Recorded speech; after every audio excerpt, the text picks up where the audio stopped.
ওমা কি করছো? আমাদের এই রুটি আর এই সুজি, আর আমি এই রুটি রাঁধছি। আজকে বর্ষাকালে আমরা রুটি খাবো বৃষ্টির দিনে। বন্ধুরা খেতে খেতে ভালোবাসো, আমাদের বাড়ি এসে খাওয়া দাওয়া করবে। বাবা কিছু বলো। বন্ধুরা আমি রুটি বেলছি। বন্ধুরা কেমন লাগছে আপনাদের কমেন্ট করে জানাবেন। বন্ধুরা কমেন্ট করে জানাবে কিন্তু। হ্যাঁ,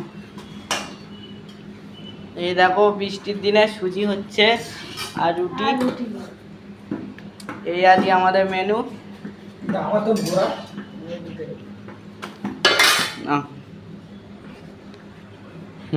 দেখো বাবা রুটি বেলছে, দেখো কেমন হচ্ছে কেমন হচ্ছে জানাবে কমেন্ট করে।